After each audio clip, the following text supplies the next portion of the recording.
This story will inspire you. It is the story of Mark Zuckerberg and how he became a billionaire. In Mark's story, friends become foes and innovation becomes unstoppable. What will you learn from Mark?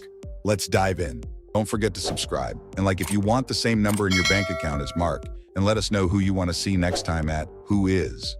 In the White Plains of New York, on May 14, 1984, Mark Elliott Zuckerberg was born. And his story isn't the typical grass-to-grace story common amongst billionaires.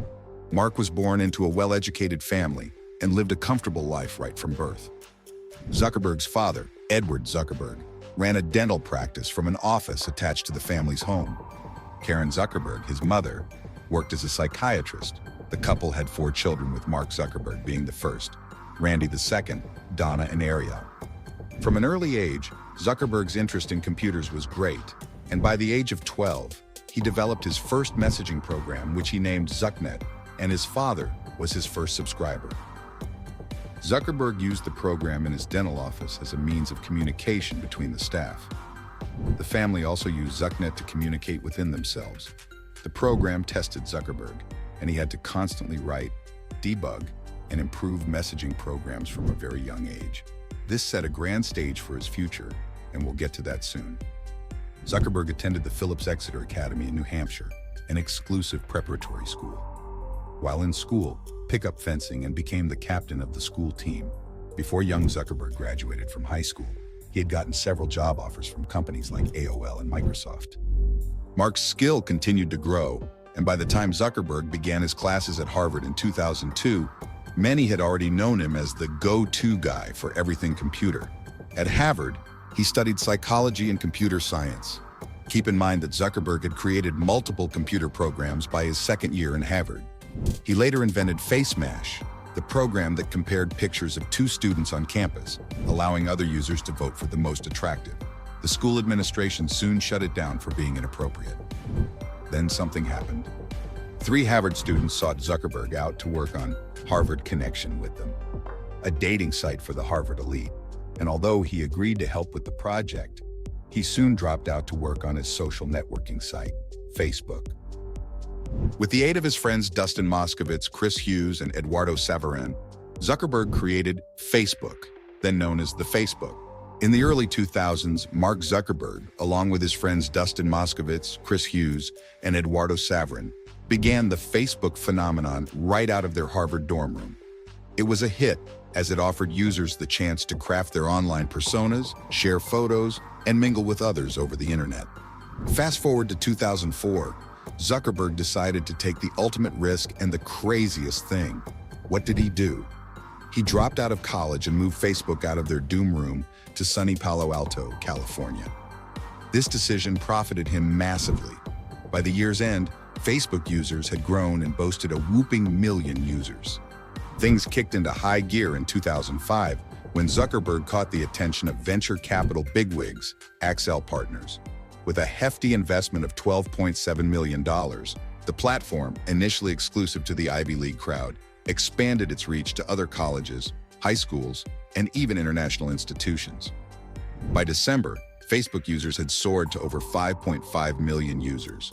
Many big names like Yahoo and MTV networks came knocking at Zuckerberg's Facebook door with tempting offers, hoping to buy the company from Zuckerberg, who opted to keep his company independent. Instead, he doubled down on growth, opening the gates to outside developers and creating more features to keep the site growing. Zuckerberg's leadership style had always been motivated by the future. He was always planning for the long term, and this is why he chose not to work for big companies. This was why he dropped out of school and also why he refused to sell Facebook. However, there was a problem.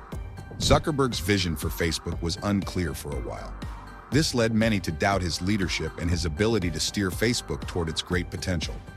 This soon changed, and as of December 2022, Facebook published a mind-boggling 3 billion monthly active users.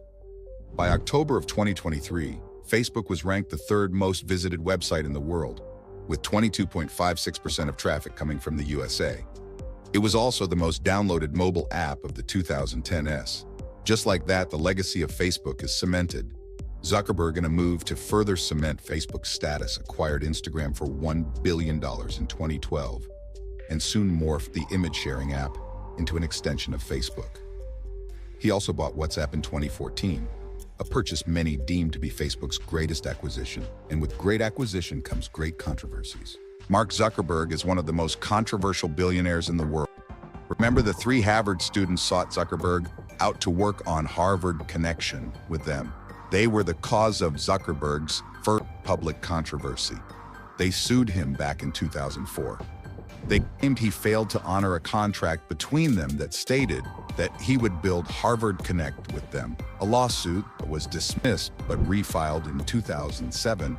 It all ended with the 3 getting paid $20 million in cash and $1.2 million in common shares. This lawsuit started a ripple effect.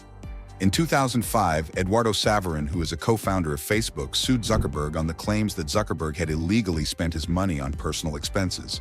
The lawsuit was quickly settled out of court in a sealed agreement to avoid conflict within Facebook. 5 years after this, a contest named Draw Muhammad was started on Facebook. The then Pakistani Prime Minister called the contest blasphemous and sued Facebook and its founders.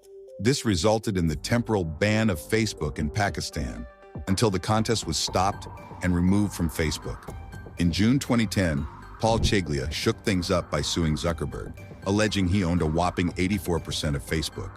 Cheglia claimed he and Zuckerberg inked a deal back on April 28, 2003, which gave Cheglia a hefty 50% stake in the website's earnings. He asserted he was entitled to an extra 1% daily stake in the business until its completion starting January 1, 2004. Facebook brushed off Cheglia's lawsuit as nonsense, with spokesman Barry Schnitt calling it completely frivolous.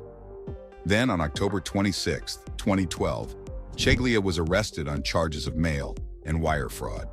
They accused him of cooking up a scheme to defraud Zuckerberg to the tune of billions. Talk about a courtroom drama. By 2016, Zuckerberg had faced multiple controversies, but none as huge as the Cambridge Analytica scandal. He had initially been criticized for the role of Facebook in the proliferation of fake news posts on the site leading up to the 2016 U.S. presidential election. It was later discovered that the role of Facebook in the 2016 U.S. elections went beyond fake news. It was revealed that a data firm with ties to President Donald Trump's 2016 campaign, called Cambridge Analytica, had secretly used almost 90 million of the private information of Facebook users. This was all without the knowledge of the users and investors. Facebook shares dropped by 15% after the news became public. Zuckerberg took to various media to address the issue and even penned down a full-page apology in 10 newspapers saying, "This was a major breach of trust, and I'm really sorry this happened. Our responsibility now is to make sure this doesn't happen again. There are probably 15 changes that we're making to the platform to further restrict data." There was an increasing call for Zuckerberg's resignation as Facebook's CEO. In a move to mitigate this, he traveled to Capitol Hill and met with lawmakers ahead of his 2-day testimony on April 10th and 11th. During the first day of hearings, things seemed slow as many of the committee struggled to understand the workings behind the social media giant, but things heated up by the second day. The House Energy and Commerce Committee grilled Zuckerberg in the heat of the testimony. Zuckerberg revealed that his personal information was among the data harvested by Cambridge Analytica, and he suggested that legal regulation of Facebook and other social media companies was inevitable. As always, Zuckerberg continued looking to the future. In October 2021, Zuckerberg announced a name change from Facebook to Meta. When asked to explain what this name entails, he said, "I think we're basically moving from being Facebook first as a company to being Metaverse first. We're now looking at our business as 2 different segments, one for social apps and one for future platforms, basically." He further explained, saying, "We wanted to have a new brand identity that is directionally aligned with the future vision that we're working towards. The higher level piece is that Facebook is the iconic social media brand. And increasingly, we're doing more than that. People think of us as a social media company, but the way we think about ourselves is that we're a technology company that builds technology to help people connect with each other." Mark Zuckerberg told his employees about an ambitious new initiative to build a maximalist, interconnected set of experiences on the virtual reality landscape that would be known as the Metaverse. His goal is to create a virtual reality landscape where social interactions can take place in a 3-dimensional landscape. We will effectively transition from people seeing us as primarily being a social media company to being a metaverse company. Mark said. The impact of Mark Zuckerberg on society is through Facebook, which is so big it can be considered Earth on the internet. Facebook is to this day the leading authority in connecting people. We have brought you in and out of Zuckerberg's life in the hopes that regardless of your situation, you'd strive to be great and understand that the journey would be filled with tough decisions and controversies.